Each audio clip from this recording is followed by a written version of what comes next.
Hello everyone, कैसे हैं आप सभी लोग। उम्मीद है आप लोग एकदम बढ़िया होंगे। तो मैं भी एकदम बढ़िया हूँ। तो चलिए आपका स्वागत करते हैं अपने यूट्यूब चैनल फिया लाइफ स्टाइल में।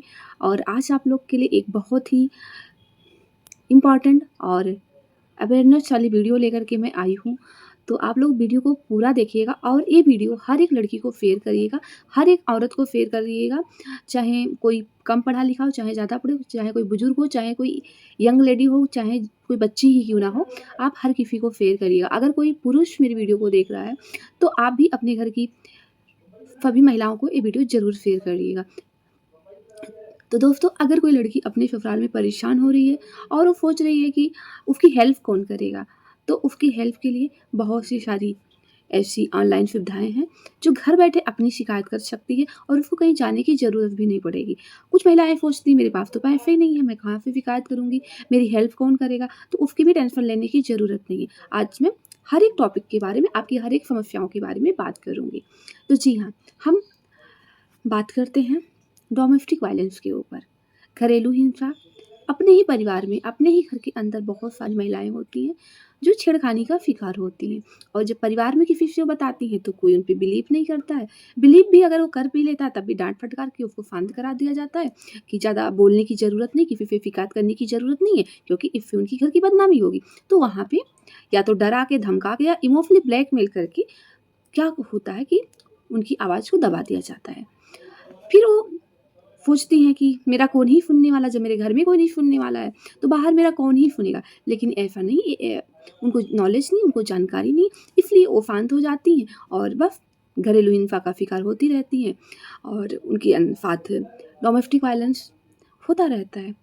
और बहुत सी ऐसी और भी महिलाएं हैं जो बुढ़ापे तक दहेज का ताना सुनती रहती, वो टॉर्चर होती रहती, उनको बार बार परेशान किया जाता है ससुराल में कि आपकी शादी में दहेज कम मिला था, आप अपने मायके से दहेज लेकर के आओ। अगर वो दहेज लेकर के नहीं आती हैं तो उनको भी परेशान होना पड़ता। उनके साथ आए दिन डोमेस्टिक वायलेंस उनके अपने ही घर में, उनके सास, उनके पति, देवर, देवरानी, जेठ, जेठानी, परिवार के अन्य सदस्यों के द्वारा होता रहता है।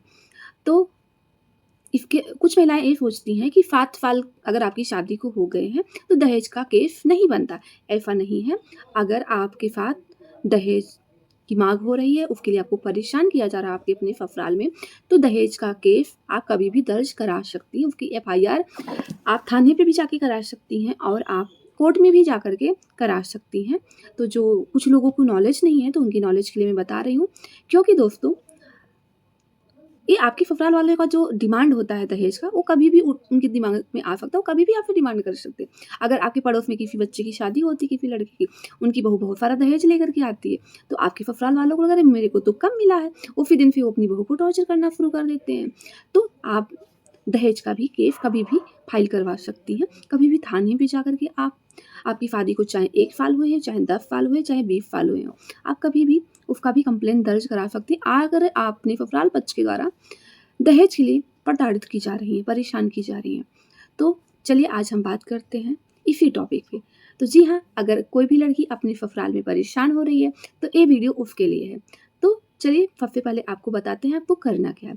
सबसे पहले अगर अपने परिवार में, अपने ससुराल में परेशान हो रही हैं तो सबसे पहले आपको क्या डायल करना है, 181 डायल करना है। इस पे आपको तुरंत सहायता मिलती है। दूसरी आपको शिकायत कहाँ पे दर्ज करानी है, आपको नेशनल कमीशन ऑफ वुमेन, राष्ट्रीय महिला आयोग में करवानी है। ये शिकायत घर बैठे आप करा सकती, ऑनलाइन होता है। आपको कैसे करना इसकी जानकारी मैं यहीं पे आपको बता देती हूँ। आप जब शिकायत करने के लिए जाएंगी, अपने फ़ोन को उठाएंगी, गूगल खोलेंगी, गूगल में बस आपको लिखना है NCW, मतलब नेशनल कमीशन ऑफ वुमेन। तो वहाँ पे एक एप्लीकेशन, एक साइट खुल के आएगा।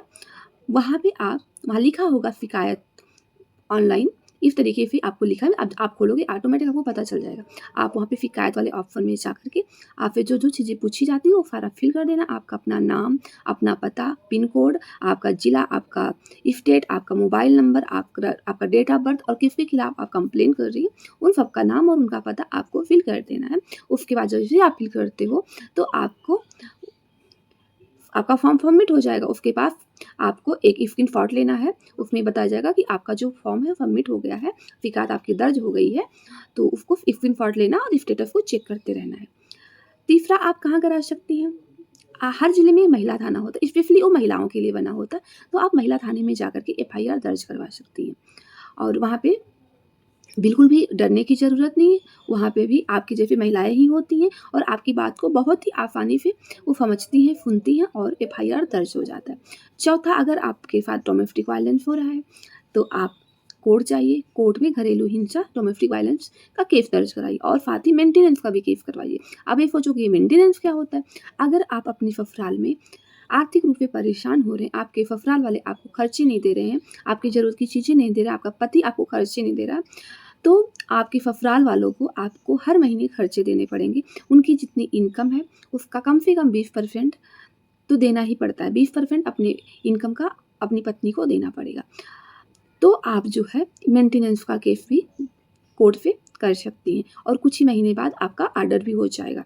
आप जाओगे 5-6 डेट में जाओगे तो आपका ऑर्डर हो ही जाना है। हाँ, बस जब आप कोर्ट केस करोगे तो हर डेट पे आपको उपस्थित रहना, जो पेपर जो भी चीज़ें आपसे पूछी जाए आपको प्रोवाइड कराना है, उसको सबमिट करना है अपने एडवोकेट के साथ। अब आप कहोगे हमारे पास पैसे नहीं, हम कैसे कोर्ट में जाएँ? तो आपको कुछ नहीं करना है, इससे भी आपको परेशान होने की ज़रूरत नहीं है। कि पैसे नहीं है तो आप केस ही नहीं लड़ पाओगे। आपको क्या करना है, गूगल खोलना है, वहाँ पे लिखना है DLFA, इतना लिखना है, आपको एक एप्लीकेशन खुलेगा, वहाँ पे आपको एक नंबर मिलेगा, वहाँ से कॉल करना है, वहाँ से आपको फ्री में आपको वकील प्रोवाइड कराए जाते हैं। तो आपको डरने की ज़रूरत नहीं है, बस आपको अपने अधिकारों का पता होना चाहिए कि आपको कहाँ पे कंप्लेन कराना है, कहाँ पे आपको क्या बोलना है, कोई भी बात छुपानी नहीं है, झूठ नहीं बोलना है, झूठ नहीं बोलना है कि झूठी किसी के ऊपर आप शिकायत दर्ज करा दो। जो आपके साथ हो रहा है उसकी पूरा विवरण आपको देना है। आपके साथ ये जो सारी सुविधाएँ हैं वो आप ही के लिए हैं, आपके साथ वो सारे लोग रहेंगे। दोस्तों, चुप रहना समस्या का हल नहीं होता है, आवाज़ उठाना ही आपका पहला कदम है। तो ये जो मेरा वीडियो है ना, ये हर लड़की तक पहुँचाओ, क्योंकि बहुत सारे लोगों को जानकारी नहीं होता, क्योंकि जानकारी ही हमारी ताकत है। हमें जानकारी नहीं होता है तो हम शांत रहते हैं, हम अपने खिलाफ आवाज़ ही नहीं उठा पाते हैं। अगर आप अपने बातों को किसी से शेयर नहीं करना चाह रहे हो, शेयर कर ही नहीं पा रहे हो कि लोग पता नहीं क्या सोचेंगे, मम्मी-पापा हमारा साथ देंगे कि नहीं देंगे, मायके पक्ष वाले हमारा साथ देंगे कि नहीं देंगे, तो बिल्कुल भी आपको किसी के सहारे की ज़रूरत नहीं, कानून आपके साथ है। आप आराम से आप जो मैंने बताया वो सारी चीज़ों को नोट कर लीजिएगा और उसके बाद आप की शिकायत दर्ज हो जाएगी, ऑटोमेटिक कार्रवाई शुरू हो जाएगी, आपको कुछ भी करने की ज़रूरत नहीं पड़ेगी। अगर आप वो नहीं कर सकते हो तो आप सबसे पहले, अगर आपकी जान को खतरा है, सुरक्षा आपको लग रहा है कि आप असुरक्षित हो अपने ही घर में, तो आप 112 नंबर डायल कर सकते हो, आप 1090 डायल कर सकते हो, सिर्फ़ महिलाओं के लिए होता है। तो आप 112 पे डायल करोगे, तुरंत पुलिस आपके घर पहुँचेगी। अगर आप 1090 डायल करते हो तब भी पुलिस आपके घर तुरंत आएगी। तो इसलिए आपको डरने की ज़रूरत नहीं है। आप मेरा वीडियो पूरा देखिएगा और हर एक लड़की को शेयर करिएगा। अगर मेरा वीडियो आपको अच्छा लगे तो प्लीज़ कमेंट बॉक्स में ज़रूर बताइएगा और अगर आप चाहते हो मैं इस टॉपिक पे और अच्छे से वीडियो बनाऊँ तो आप लोग मुझे कमेंट में बताना, मैं और अच्छे-अच्छे वीडियो अवेयरनेस की वीडियो लड़कियों के लिए मैं लाती रहूँगी।